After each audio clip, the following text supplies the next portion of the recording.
मायाज किचनमध्ये तुम्हा सर्वांचं खूप खूप स्वागत आहे। आज आपण अतिशय जाळीदार आणि सॉफ्ट अगदी स्पॉन्जी अशा पांढऱ्या शुभ्र इडल्या बनवणार आहोत। चला तर मग करूया पटकन रेसिपीला सुरुवात। या इडलीमध्ये आपण खाण्याचा सोडा किंवा इनो अजिबात न टाकता मस्त सॉफ्ट अशा या इडल्या होणार आहे।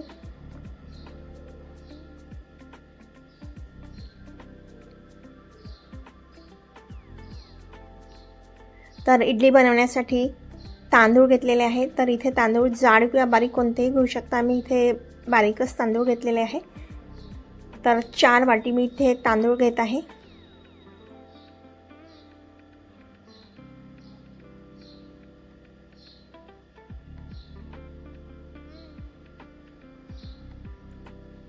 ज्या वाटीने तांदूळ घेतले त्याच वाटीने आपल्याला उडदाची डाळ घ्यायची आहे।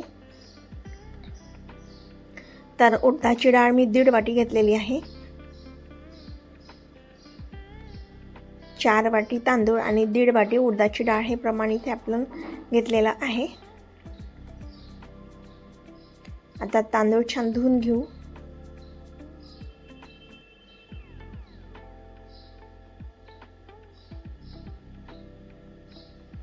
तर डाळ आणि तांदूळ आपण छान धुवून घेऊ।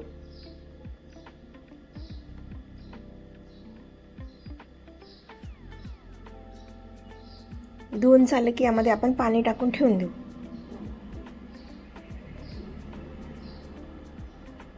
तर ज्या वाटीने आपण तांदूळ आणि डाळ घेतली ना त्याच वाट्याने जाड पोहे घेतलेले आहेत।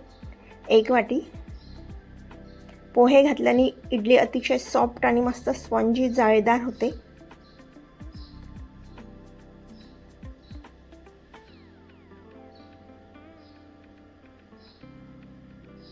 आता हे पोहे आपण असेच ठेवून देऊ धुवून। तर इथे 18 ते 20 मेथी दाणे टाकलेले आहे माझ्या डाळीमध्ये। मेथी दाणे टाकल्याने छान फर्मेंटेशन होते आणि पचायला सुद्धा हलक्या जातात इडल्या।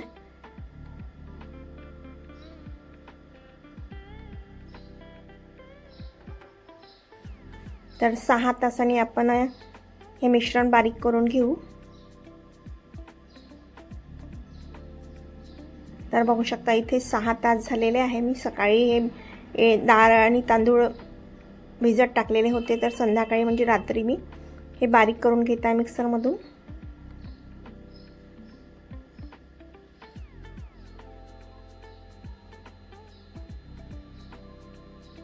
आता हे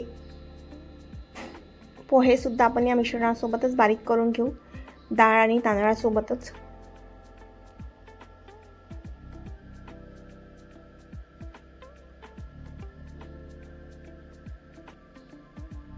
तर बघू शकता अशा प्रकारे मी हे मिश्रण बारीक करून घेतलेलं आहे।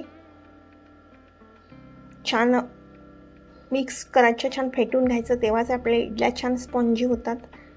मिश्रणाला फेटणे खूप जरुरी आहे।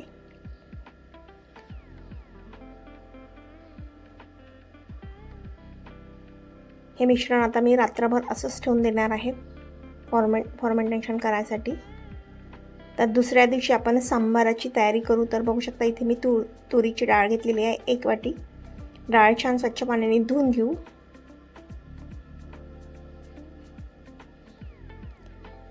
आता कुकरमध्ये ही डाळ आपण लावून घेऊ। तर इथे मी 3 मोठ्या साईजचे टोमॅटो घेतलेले आहे, हिरवी मिरची घेतली आहे 4-5 आणि सांबार घेतलेला आहे, कढीपत्ता घेतलेला आहे आणि 2 वांगी बारीक चिरून घ्यायची आहे। खूप मस्त हा सांबार बनणार आहे। अगदी कमी साहित्यामध्ये अगदी हॉटेलपेक्षाही खूप टेस्टी असा हा सांबार बनतो।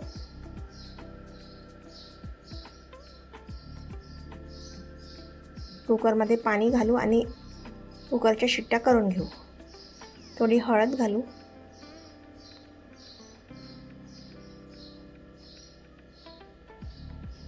तर सांबार आपला शिजतो तोपर्यंत आपण इडली पात्राला तेल लावून घेऊ।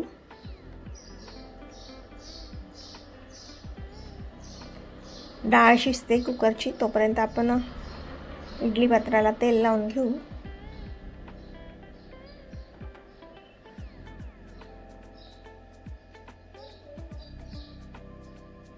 मस्त स्पॉन्जी आणि हलकं असं हे मिश्रण झालेलं आहे. आता यामध्ये टाकू मीठ चवीनुसार. इथे मी इनो किंवा खाण्याचा सोडा अजिबात टाकलेला नाही. बघू शकता किती मस्त हलकं आणि किती मस्त हे मिश्रण तयार झालेलं आहे. सध्या उन्हाळा आहे त्यामुळे हे आणखीच छान झालेलं आहे. उन्हाळ्यामध्ये इडली खाण्याची मजाच काही वेगळी असते. तर उन्हाळ्यामध्येच आपण इडली डोसे शक्यतो करतो. पोहे घातल्याने खास करून इडल्या खूप छान होतात. तर तुम्ही नक्की इडलीमध्ये पोहे घाला. इडलीच्या मिश्रणामध्ये तांदूळ घेतो, डाळ आणि तांदळासोबत 1 वाटी पोहे नक्की घाला. तुमच्यासुद्धा इडल्या खूप मस्त स्पॉन्जी आणि छान जाळीदार होतील.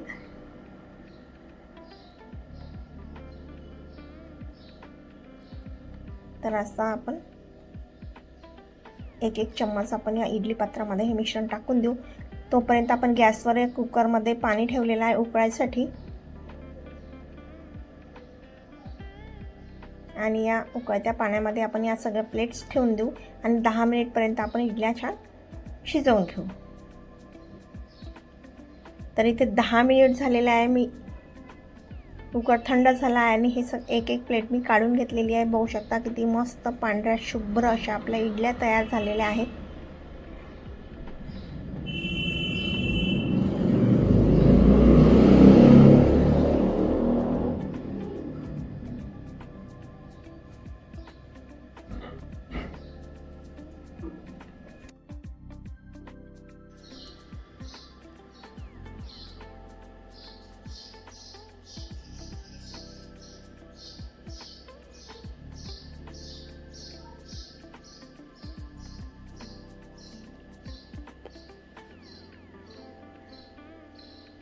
मस्त टम्म आणि छान स्पॉन्जी मस्त जाळीदार अशा या इडल्या तयार झालेल्या आहे. बघू शकता किती छान पांढऱ्या शुभ्र इडल्या दिसत आहे.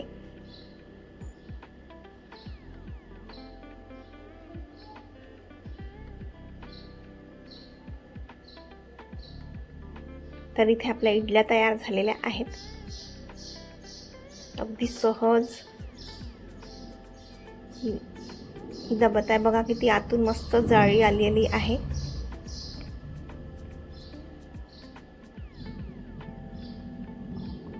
नक्की तुम्ही सुद्धा इडली करताना पोहे घाला. पोहे घातल्याने इडल्या खूप मस्त होतात. मस्त स्पॉन्जी आणि हलक्या अगदी जाळीदार अशा या इडल्या झालेल्या आहेत.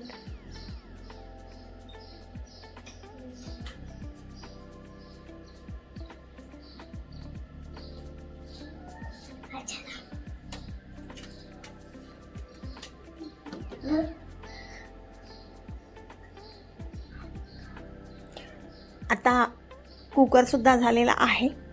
आपण इथे सांबाराची तयारी करू. बघू शकता इथे डाळ छान शिजलेली आहे. आता एक गॅसवर पातेलं ठेवू. यामध्ये तेल घालू.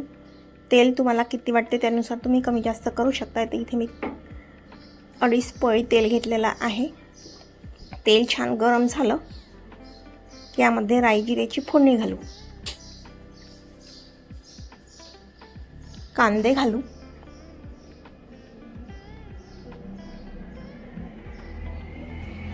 लाल मिरची, तडक्यामध्ये लाल मिरची घालायची नक्की सांबार करताना. कढीपत्ता घालू.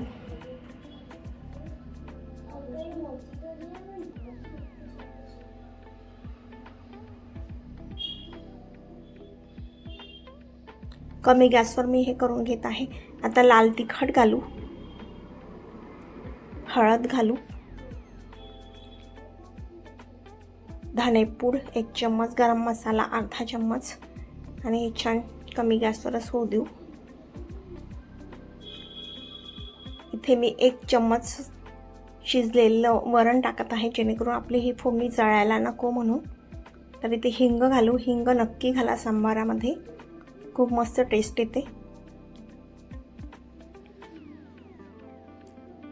तुम्हाला ही रेसिपी कशी वाटली कमेंट करून नक्की कळवा. चॅनलवर नवीन असाल तर सबस्क्राईब करायला विसरू नका. बघू शकता इथे आपला सांबारसुद्धा मस्त तयार झालेला आहे. कलर बघा किती मस्त आलेला आहे. आता वरून मस्त गूळ घालू. गूळ घालणे खूप जरुरी आहे. सांबारामध्ये नक्की गूळ घाला. मस्त आंबट गोड असा हा आपला सांबार तयार झालेला आहे. अगदी हॉटेलमध्ये जसा मिळतो ना सांबार तसा हा सांबार तयार होतो.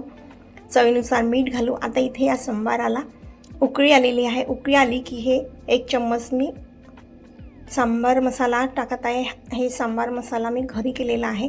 याची लिंकसुद्धा यूट्यूबवर आहे. हा व्हिडिओ तुम्ही नक्की बघा. 1 चम्मच सांबार मसाला टाकला की आपला सांबाराला खूप मस्त टेस्ट येते. नक्की तुम्ही हा सांबार मसाला बनवून बघा. वरून मस्त हिरवा कंच असा सांबार घालू आणि कमी गॅसवर हा सांबार होऊ देऊ. मस्त कलर आलेला आहे. सुगंध तर खूप मस्त येत आहे या सांबाराचा. तर इथे आपली इडली सांबार तयार झालेला आहे. कलर बघा किती मस्त आलेला आहे. मस्त गरम गरम स्पॉन्जी इडली सांबार आणि सोबत चटणीचा आनंद घ्या. तुम्हाला पाणी किती पाहिजे त्यानुसार तुम्ही पाणी टाकू शकता. तर मी इथे खूप जास्त पाणी टाकलेलं नाही, अगदी 1 ग्लासच पाणी टाकलेलं आहे. तर इथे आपला मऊसूद गरमागरम पांढरा शुभ्र अगदी हॉटेलपेक्षाही छान इडल्या तयार झालेल्या आहेत. बघा किती मस्त स्पॉन्जी अशा या इडल्या तयार झालेल्या आहे. नक्की तुम्ही करून बघा. पोहे घालून आतपर्यंत मस्त जाळी आलेली आहे. पुन्हा भेटू अशाच एका नवीन रेसिपी सोबत. तोपर्यंत बाय.